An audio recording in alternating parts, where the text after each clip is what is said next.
I'm Yulin Hswen, Associate Editor of JAMA and JAMA Plus AI, and you're listening to JAMA Plus AI Conversations. In today's episode, we'll explore the application of AI in providing assessments of point-of-care ultrasound.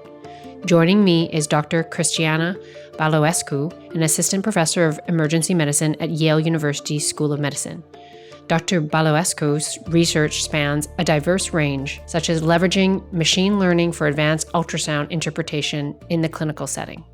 In today's episode, we'll explore the applications of AI in providing assessments for ultrasound. Welcome. Thank you. Very nice to be here. Can you tell us a little bit about your research and your background? Yes, so part of my academic focus within emergency medicine has actually been in research specifically in ultrasound and point-of-care ultrasound, lung ultrasound being an example of this. And I've particularly worked a lot on the development and validation of artificial intelligence for both cardiac and lung ultrasound, both for detection and quantification of pathology, but also for image acquisition, which this study particularly focuses on. What are the issues with this area? Why do we need AI and machine learning? Yeah, ultrasound as a imaging modality is kind of two aspects to it. There's an image acquisition aspect, and then there's an image interpretation aspect. And so it can be quite complex. So far, a lot of the artificial intelligence has focused on the interpretation aspect. So looking for specific artifacts that show up on the ultrasound images that point to different pathologies, which, again, you need specialized training for. Not a lot has been done on the acquisition aspect, so obtaining the actual images. And the acquisition is a very technical skill that requires education, repetition, a lot of practice. And so that takes time and expertise that may not always be available wherever this technology could be used. Can you give an example of when you've seen this and why the study then is important? Yes, I'm an emergency physician, so we end up seeing a lot of patients that present with shortness of breath, and a lot of patients come to us by ambulance. One potential use of AI in this setting is medic would perform a point-of-care ultrasound or a lung ultrasound. The images would go to an expert that would interpret them. Medic would get feedback, and they could initiate a treatment that is based on what is seen on lung ultrasound. Because specifically a population that we see a lot with shortness of breath, a lot of our patients may have heart failure with pulmonary edema, but may also have a history of chronic obstructive pulmonary disease or COPD. And those two diseases or pathologies present differently on lung ultrasound. With heart failure, with pulmonary edema, you usually get the presence of artifacts called B-lines, which are these hyperechoic and vertical artifacts that show up in the lung ultrasound, and you usually don't get those with simple chronic obstructive pulmonary disease exacerbations. And the treatments for those two pathologies are different. And if you know what the problem that the patient is presenting with is earlier, then you could give them the appropriate treatment earlier. And so you could prevent their condition from getting worse at the minimum and definitely get them better sooner. Artificial intelligence guided lung ultrasound by Nonexperts in JAMA Cardiology.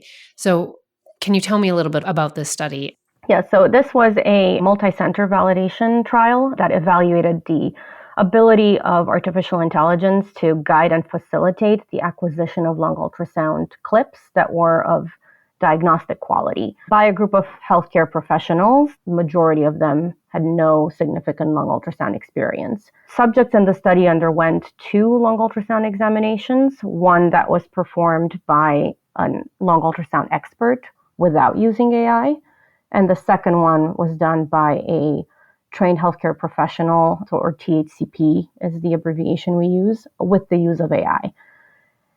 The AI itself, it has a set of algorithms that guide image acquisition, the automatic capture of clips once a threshold of image quality was achieved, and it also annotates for the presence of B-lines. And then we had an independent panel of blinded expert readers, and these were different experts than the ones who obtained images in the study, that remotely reviewed the clips. And they decided if the clips that were acquired by the 2 sets of operators were of sufficient quality to make a clinical assessment.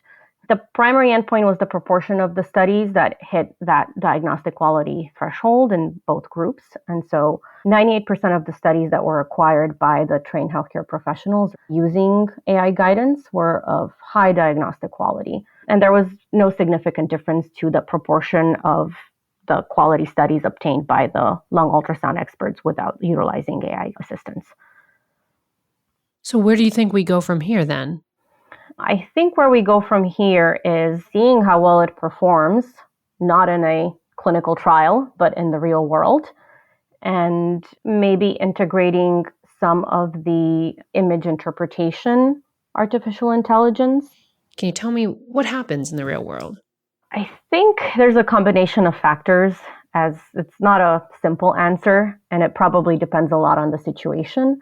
Ultrasound is complex in the sense that there's a lot of operator variability, which partly AI is trying to move us away from that. There's also patient variability in terms of body habitus and anatomy. Sometimes landmarks are a little bit different. Sometimes, it's harder to kind of move an arm out of the way or like positioning. And then there's also equipment differences. So this particular AI software can be paired with different ultrasound machines, but not all of them. So those are at least some examples of complexity in the real world that are due to the ultrasound technology itself. We always have these really amazing trials with such great results, and then you put it in the real world and it's just disappears. So I would say there's a lot of complexity about the real world that a study will never replicate, no matter how well-designed study it is. In terms of just lung ultrasound or ultrasound generally, there's variability in how the operator uses the AI itself. All of the trained healthcare professionals had training in how they interacted with the AI, and they had the AI presented to them in like a very specific way, which may not be how someone would use it once this is on the market. There are differences in patient characteristics that would influence how great of a lung ultrasound can be obtained, even with the help of AI. Things like body habitus, the ease of patient repositioning in order to get the full 8-zone exams. There are also times when you don't need a full 8 exam, or you would benefit from more zones than just the 8 zones. There are also practical considerations on the situation in which the software is used. And that's where it's a little bit difficult to think about all of these situations in advance, which is why the real world is difficult. We had a discussion on one of our other podcasts about just ultrasound in high altitude areas, for instance, or in lower resource countries, for instance. How can this potentially help those areas? It's a little bit of a paradox sometimes in that I think these areas can utilize technology such as this. There's a lot of potential use case scenarios, but then there's also practical barriers, sometimes electricity or Wi-Fi. I do think that AI that guides lung ultrasound acquisition could be very useful in the hands of novices in environments where experts are scarce. For instance, I can think of cases where community health workers could use AI-guided lung ultrasound to screen for lung conditions, pneumonia, pulmonary edema, pleural effusions, particularly in areas where there's high HIV, AIDS, and TB co-infection. These captured clips, again, could be remotely reviewed by a centralized physician or reviewed at the end of the day, just based on the memory of the device. This approach is particularly impactful when it's paired with a portable ultrasound device, of which we have many nowadays. And I think that technology is itself continuing to adapt and improve. And so maybe it would be even more feasible in the next 5 years or 10 years. I think other examples of scenarios where this can prove useful, you could have this deployed in mobile clinics to provide diagnostic support in areas that may be affected by natural disasters. You could have rapid screening and monitoring during a pandemic response for respiratory illness.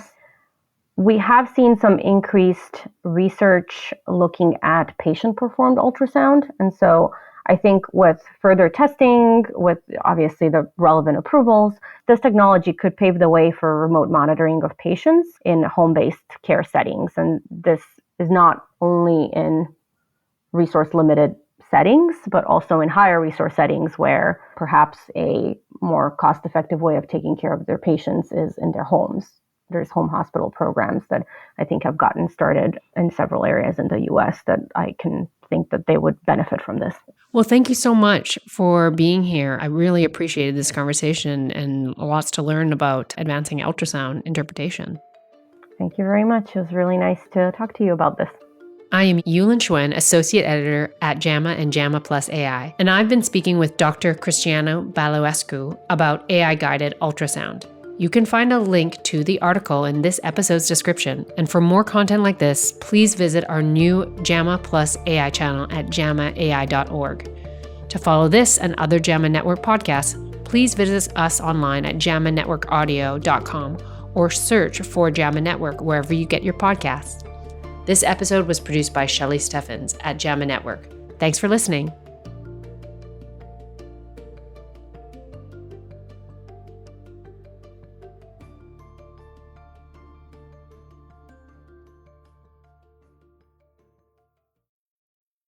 This content is protected by copyright by the American Medical Association with all rights reserved, including those for text and data mining, AI training, and similar technologies.